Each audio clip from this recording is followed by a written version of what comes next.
akkamitti aarsaa galataa Waaqayyo itti gammadu isaaf dhiyeessuu dandeenya?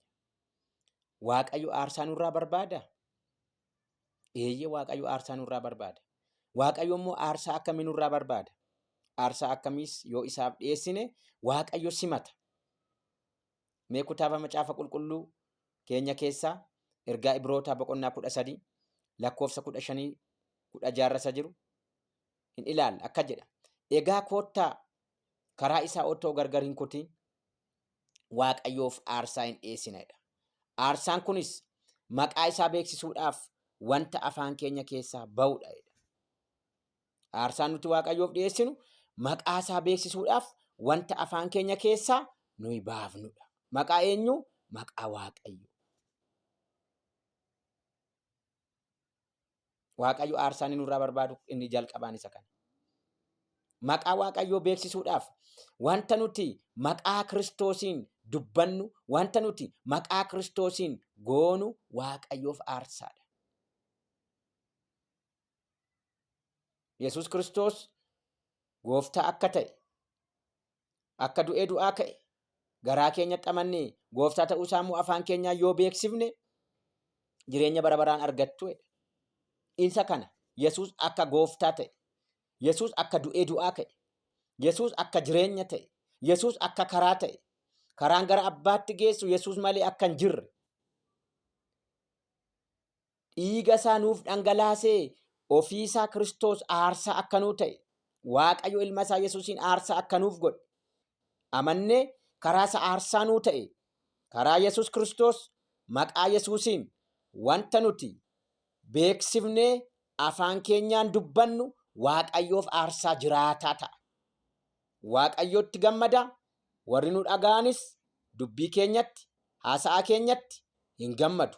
Faarfannaa maqaa Yesuusiin nuti faarfannu, lallabam nuti maqaa Yesuusiin lallabnu, raajummaa nuti maqaa Yesuusiin raanyu, ulfinni Waaqayyo kan ittiin mul'ate, Waaqayyo kan ittiin kabajame, maqaa Yesuus Kiristoosiin wanti nuti goonu kan Waaqayyo ittiin ulfaate yoo ta'e, aarsaa keenya isa kana Waaqayyo hin simata. Kanaaf otoo gargar hin kutin maqaa isaatiin wanti nuti afaan keenyaan beeksifnu aarsaa galataa Waaqayyoof ta'ee fuula Waaqayyootti dhiyaata.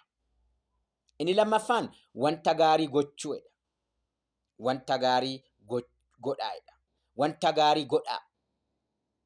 Wanta qajeelaa godhaa. Wanta Waaqayyotti gammadu godhaa. Wanta Waaqayyo jaalatu godhaa. Yoo wanta gaarii goone Waaqayyo isa kana aarsaa godhee hin simata. Wanta gaarii nuti goonutti Waaqayyo hin gammada. Akka aarsaa nuti isaaf goonuttis hin simata. Waaqayyoof korma qalla miti. Waaqayyoof tuntunoo qalla miti. Waaqayyoof hoolaa reettii mudaan qabne qalleetu aarsaa dhiyeessinaa miti. Wanta gaarii fuula isaa duratti nuti goonu Waaqayyo aarsaa godhee hin simata. Aabeliif Qaa'el Waaqayyoof yeroo aarsaa aarsan, Qaa'el lafa waan qotatuuf midhaanuma sanarraa aarsaa aarseedha. Aabel immoo hoolota waan horsiisuuf hoolota warra dura dhalatan warra coomoo aarsaa Waaqayyoof hin dhiyeesseedha. Waaqayyos aarsaa Aabelitti hin gammadeedha. Maaliif aarsaa Aabelitti gammade? Waaqayyoof inni wanta gaarii isa caalu Waaqayyoof kenne. Wanti gaarii isaaf maalidha? Hangafa isaa Waaqayyoof kenne. Cooma isaa Waaqayyoof kenne. Qaa'el immoo midhaanuma qotee galfatuuf aarsaa dhiyeessedha. Tarii midhaan kun hangafa ta'uu danda'a, midhaan xumuruu ta'uu danda'a. Callaa hundumaa galchee midhaan isa keessaa isa oobdii irratti harca'eefe girdii galchee ta'uu danda'a. Wanta gaarii Waaqayyoof gochuu, wanta gaarii fuula Waaqayyootti gochuu, obboleessa keenyaaf wanta gaarii gochuu, obboleetti keenyaaf wanta gaarii gochuu, biyya keenyaaf, ollaa keenyaaf wanta gaarii yoo goone Waaqayyo aarsaa akkasiitti hin gammada. Wanta gaarii gochuu, wanta gaarii nuti goonu Waaqayyo aarsaa galataa godhee hin simata. Inni sadaffaan kutaa kana keessatti kan nuti arginu maalidha? Wanta qabdan warra kaaniin ga'uu hin dagatiinaa'edha. Wanta hin qabne miti. Gooftaan Yesuus bara biyya lafaarra ture. Namoonni yeroo horii isaanii mana qulqullummaatti kennan dubartittiin meetii tokko laatte. Namoota hundumaa keessaas iji gooftaa Yesuus isheen ilaale. Isheen waan qabduyyuu hin qusanne. Waan qabdu hundumaa laatti. Har'a immoo nuti waan qabdan hunda kennaa jechaan jiru macaafni kun. Waan qabdan irraa warra kaaniin ga'uu hin dagatiinaa. Hiruu hin dagatiinaa.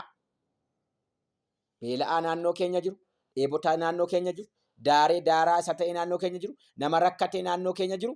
Hixuun'ee bira darbuurra waan qabnurraa xiqqooshee yoo hiixanneef, beekumsa keenya yoo hirreef, ogummaa keenya yoo hirreef, maallaqa duwwaa miti kan namaaf hirru. Mala hojii beeknu, tooftaa hojii beeknu yoo namaaf hirre, namni sun karaa kana qabatee, daandii kana qabatee hin guddata, hin jijjiirama. Namni baay'een maallaqa qofa miti kan inni dhabe. Tooftaa hojii, mala hojii, karaa guddinaa walitti agarsiisu, daandiirra wal buusu,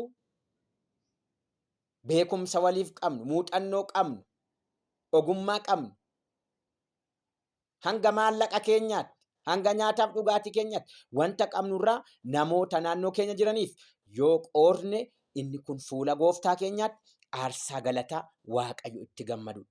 Kana booda aarsaa galataa Waaqayyo sitti gammadu fuula isaa duratti isaaf dhiyeessuu akka dandeessu, anis akkan danda'u Waaqayyo ayyaana nuuf haa baay'isu. Dubbii dhageenyee akka jiraannu gooftaan nu haa gargaaru. Shaaloom.